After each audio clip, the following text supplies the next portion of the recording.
It wasn't anything like New York City, and unless you work downtown, you might not know about the great Phoenix power outage this morning. All the clocks stopped at 11:17 in a 30-block area bounded by Central to 6th Avenue, Washington to Roosevelt.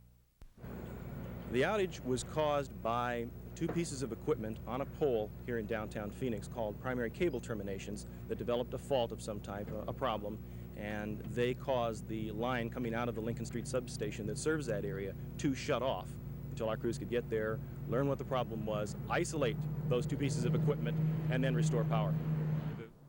For that downtown chunk of Phoenix blacked out, power wasn't restored for 37 minutes. For the residential area where the relays blew, it took a lot longer. Crews from Arizona Public Service spent a lot of time up poles and checking wires. Firemen thought they had a big fire when smoke began pouring from the roof of the Western Union building near Central and Van Buren. The smoke, though, was coming from a diesel generator which kicked on when the main power kicked off. Street lights worked up and down Washington, but they didn't work on Adams Street. The power outage stopped just short of police headquarters, but not the traffic courts, where activity was suspended until the lights popped back on. And there were others in downtown Phoenix who were affected, like how do you run a radio TV station without power? All I can do is sit here and play with this doggone phone. KOOL AM was off the air. Best sound we've had in a long time. They wanted to change the program. KOOL FM's golden stereo was silent stereo. And since it happened shortly before noon, Jim Ryerson, who's covered hot stories before, was ready to sweat out his 12 o'clock newscast in the KOOL-TV parking lot by way of a jury-rigged minicam transmitter. What time is it? 1, 2, 3, Ed. Here you go. 1, 2, 3, Ed. Talking to you. Hello, hello, hello. But our engineers finally figured out a way to put KOOL-TV back on Channel 10. Bill Agatuda, KOOL News 10. This is the busiest time of year for Sky Harbor Airport. Some 14,000 people will fly in and out of this terminal every day. And when you add to that all the people the airlines refer to as the meeters and the greeters, that total comes to more like 45,000. Besides all that, air traffic is growing every year at Sky Harbor, and this year it was up by twice the national average. With all those figures in mind, completion of the airport's newest wing will come none too soon. Well, we're up and quite proud of the fact that we're up about 12% over last year, and for this time, as the end of December nears, we'll be approaching and go over the 5 million mark. For those of you who haven't seen an airport in its infancy, this is what it looks like. That's the parking garage you're looking at. I'm not sure I would like to park up there quite yet. And the restrooms leave a little bit to be desired. But that's because this new wing is only 25% finished, and while the old terminal continues to operate, work on the new addition continues.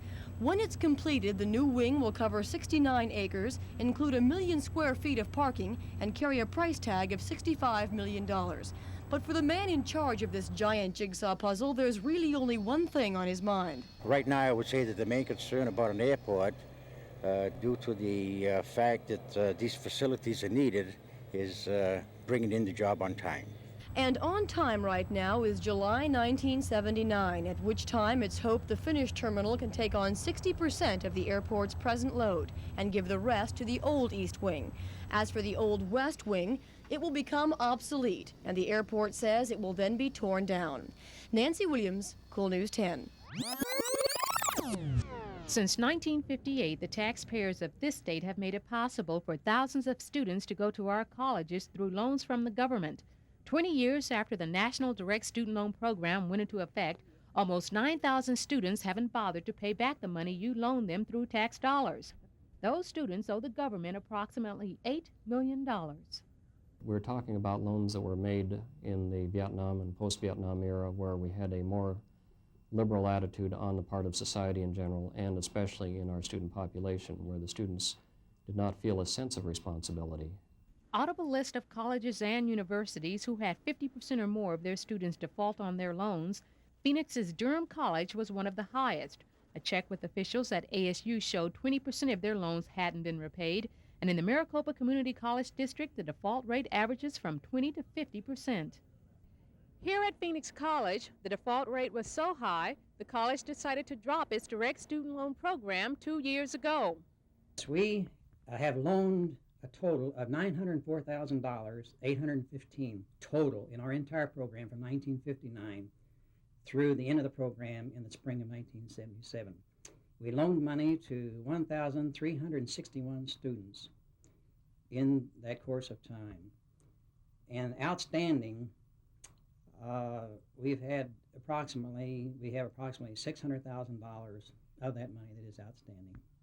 Why is it that colleges have such a hard time trying to collect unpaid loans? And talking with officials, we were given several reasons. Not enough help from the government, transient students, and an inadequate collection system.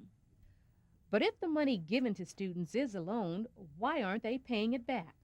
They feel, well, if I get a good job, then I'll pay it back, because college is supposed to give me a job. You know, going to college 4 years, I get a good job. You don't get a good job, what's the government going to do? You know, put you in jail. I've had 2 loans, and one at Wayne State and one at Ohio State, but they were only for about $50 a piece, so I ended up leaving the school anyways, so I didn't feel any need to pay them back. If you're one of those thousands of students who hasn't bothered to repay your loan, don't be surprised if collection notices start reappearing. The government and colleges say they want their money back. In terms of our loans, we will go through our steps of skip trace, identify the students, give them an opportunity without penalty to bring the loans current. If they do not cooperate, then we'll go to hardcore collection, we'll go to litigation and filing of lawsuits if necessary. Juanita Stevenson, Cool News 10.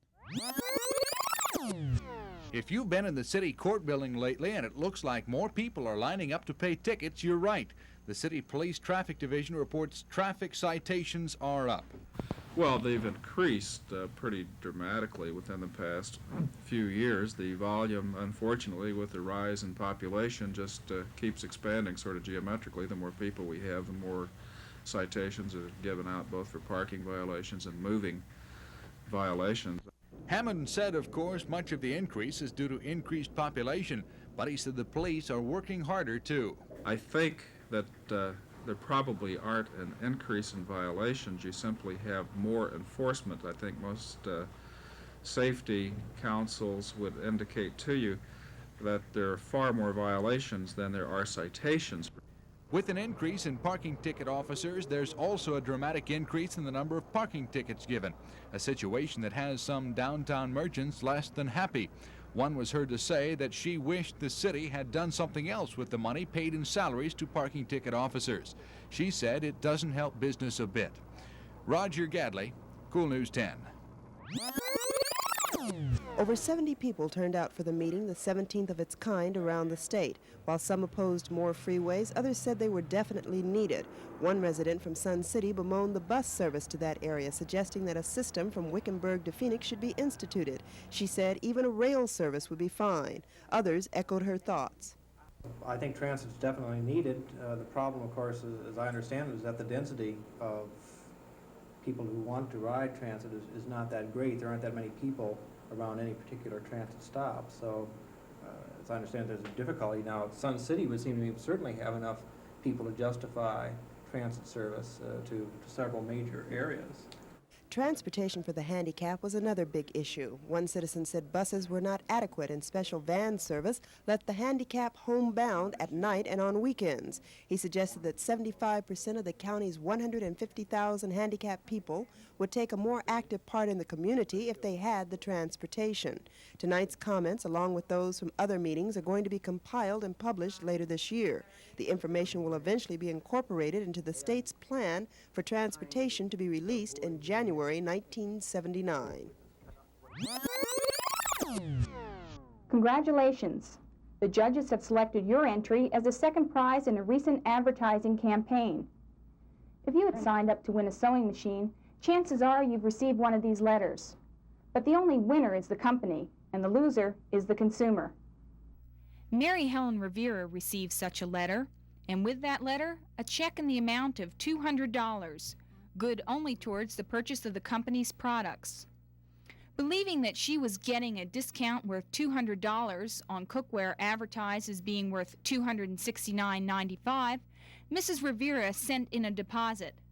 But now she realizes she isn't getting the bargain she hoped for. Didn't feel right, because I never do send for things, through the mail. And when I tried to call them, the operators, two of the operators, couldn't find the number or the business, So that's what got me, more afraid of it. Mrs. Revere would like her money back along with other consumers. Because of similar complaints, the Texas Attorney General has filed a lawsuit against the company. According to authorities there, they feel the advertising is deceptive because it leads the buyer into thinking he or she is getting a bargain, when in fact the products may not be worth even the sales price. In addition, the Better Business Bureau reports that the company has a record of non-delivery of orders. That $200 check is probably one bargain you can do without. Monica Lee, KOOL News 10. Even before fairgoers can think about walking around the grounds or looking at the exhibits, there's a problem that has to be solved. Where to park? Well, the fair provides the answer for some, and for $1 you can drive through the gates, get a parking validation ticket, and you're set. But all too often those spaces are taken and lots are jammed. Then what? Well, just as the fair provides seasonal jobs for some, it also provides a seasonal income for others. Elsa Heap has parked fairgoers' cars on her lawn since 1947. She's one of the many residents living close enough to the gates to make a profit. Helps them out because we have to turn away on busy nights. We turn away from 50 to 100 that can't find parking places around here. Elsa says she makes about $300 each year parking cars, but along with the money comes a few problems. Once in a while there'll be a crabby man, like I asked him to move a little. Others are newcomers to the car parking business. Ed Breckenridge just moved to Phoenix and has his own reasons for renting out his lawn. Well, I figured that since I got to put up with the noise, that I might as well make some money. Breckenridge estimates he'll make about $150 this year, but he also found he lost something in the process. The first 3 days that I had the fair, I had somebody steal stuff out of my garage. You let them park in your garage, and then when they leave, they take whatever they can find. Despite the problems, all seem to agree it's nice to pocket the extra dollars. And the closer you live to the fairground gates, the better, because the nearer you park, the more it costs. Lori Shannon, KOOL News 10.